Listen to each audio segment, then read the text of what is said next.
Hola, el partido del Cocalero Morales está haciendo muy malos cálculos últimamente.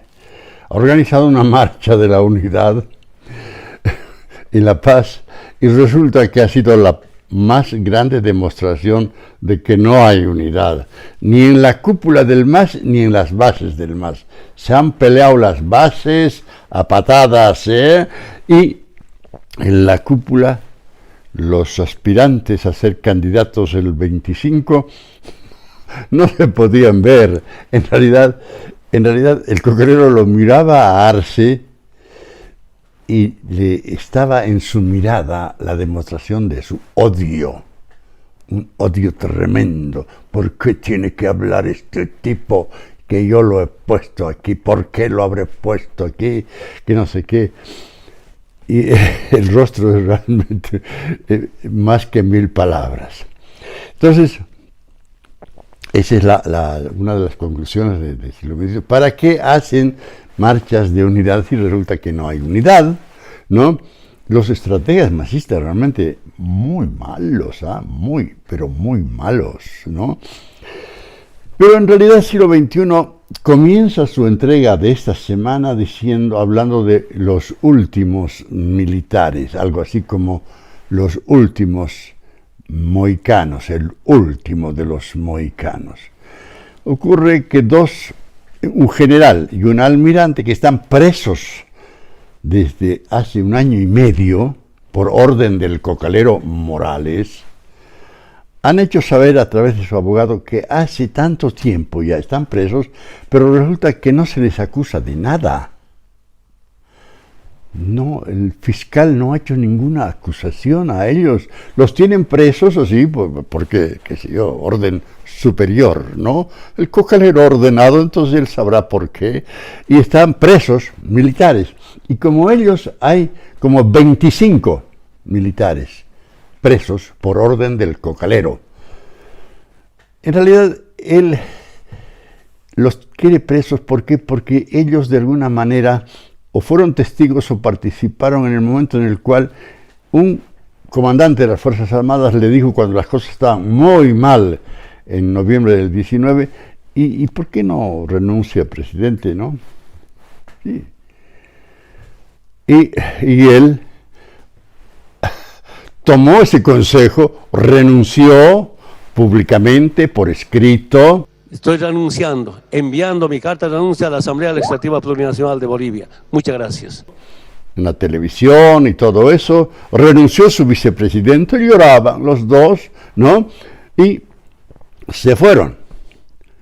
Entonces, ¿por qué los toman presos a los militares que estuvieron sentados escuchando el discurso del comandante Calimán, por haber sido testigos del llorón Evo Morales y el llorón García Linera?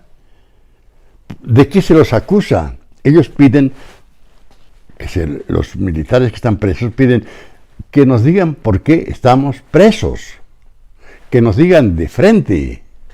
Y siglo XXI dice, claro, el alto mando militar, que en realidad es asalariado del Cocalero, no dice absolutamente nada, no ha abierto la boca. El alto mando militar no dice absolutamente firme con el Cocalero, nada, ni una sola palabra. En cambio, los periodistas, la Asociación Nacional de Periodistas, ha hecho saber que va a hacer respetar la ley de imprenta, el fuero especial que tienen los periodistas y que no se los puede llevar a la justicia ordinaria. Los militares tienen también un fuero especial, tienen la justicia militar.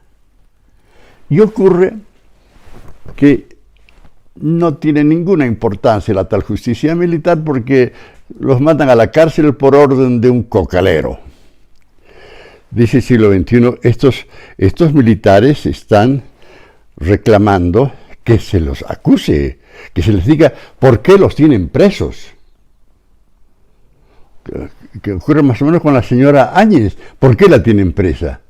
Por haber llenado el vacío que el Cocalero y su vicepresidente crearon con esa oleada, esa cascada de renuncias de quienes tenían que sucederles. Por eso se la acusa a ella, por eso se los acusa a los militares. O sea, ya está de buen tamaño, hombre.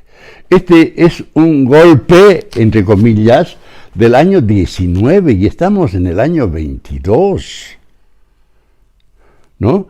Y seguimos hablando del golpe del 19, pero ocurre que casualmente apareció un funcionario de la OEA que recordó cómo es que se produjo el fraude del 19, cómo es que ese mismo fraude se repitió el 20 para que Luis Arce saque el 55%. Y hemos estado revisando los archivos del siglo XXI y aparece un artículo en el cual se dice que en las elecciones del 14, en Cochabamba y en Tarija, por los milagros del fraude, resulta que votaron más votantes de los habilitados a votar, 105%.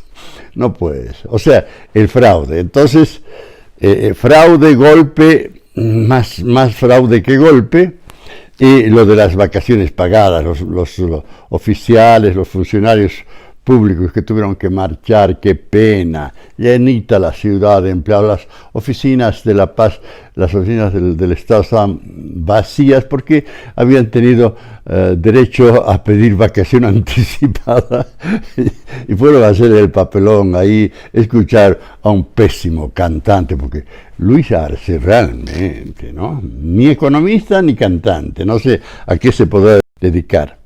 Entonces, se han enfrentado así en público. Hay un lío de la hoja sagrada porque ocurre que se denuncia que la hoja llega del Perú, que ha hecho que caiga el precio, que las corrientes de coca que entran por La Paz, por Pando y todo eso, y que después convertidas en droga salen hacia la Argentina en avionetas que por supuesto no son controladas por nadie, porque los 15 radares que compró el Estado boliviano pagando 225 millones de dólares el año 15, todavía no han sido conectados, no funcionan. ¿No? Y claro, y del lado de la Argentina, los radares que había instalado Mauricio Macri para evitar el ingreso de las avionetas bolivianas precisamente, han sido desactivados y desmantelados. O sea, hay una especie de coordinación de estos gobiernos progresistas, ¿no? Una coordinación para favorecer el narcotráfico. El intendente de la ciudad de Rosario estaba preguntándose este fin de semana, ¿cómo es que han entrado 150 kilos de cocaína boliviana? Pasándose por la gendarmería, las aduanas y todo.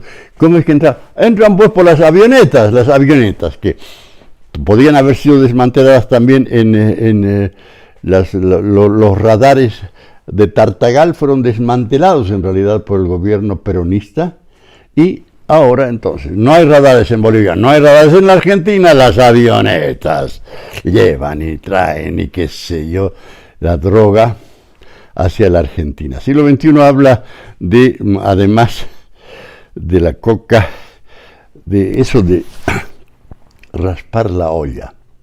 El gobierno le ha ordenado al Servicio de Impuestos Nacionales que le remita al Tesoro General 55 millones de bolivianos todos los meses, producto de las multas que aplica a los contribuyentes. Este es un país en que 15% de los habitantes pagan impuestos, ¿no? Y a esos hay que machucarlos, hay que aplicarles multas, como denuncian los empresarios, multas desproporcionadas, inclusive con propósitos ilícitos. Por ejemplo, presionan al periódico Los Tiempos de Cochabamba con multas para reventarlo y para que de esa manera los propietarios de ese periódico terminen vendiéndolo a un masista que ha llegado con mucho dinero del Brasil seguramente. Eso se llama raspar la olla, dice el siglo XXI. Está buscando el gobierno de dónde va a sacar recursos. Las reservas del Banco Central se han agotado. Ya es dramática la cosa, es dramática. El gobierno ha anunciado que va a comenzar a importar petróleo por los oleoductos. Dentro de poco nos van a avisar que los gasoductos que servían para exportar gas a Argentina y Brasil también van a ser revertidos.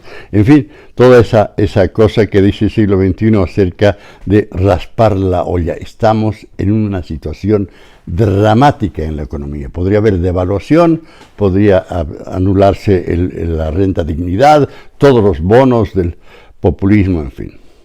Y hay en la página 4 una nota que realmente es preocupante, pero es muy buena. Fin de la globalización se acabó. La crisis financiera mundial, la crisis de los refugiados, el Brexit, el colapso climático, la pandemia del coronavirus y la guerra en Ucrania. Y sin embargo, todo esto ahora simplemente se siente como una vista previa del cambio masivo que apenas está comenzando. La era de la globalización está llegando a su fin. Eso es, se acabó la globalización.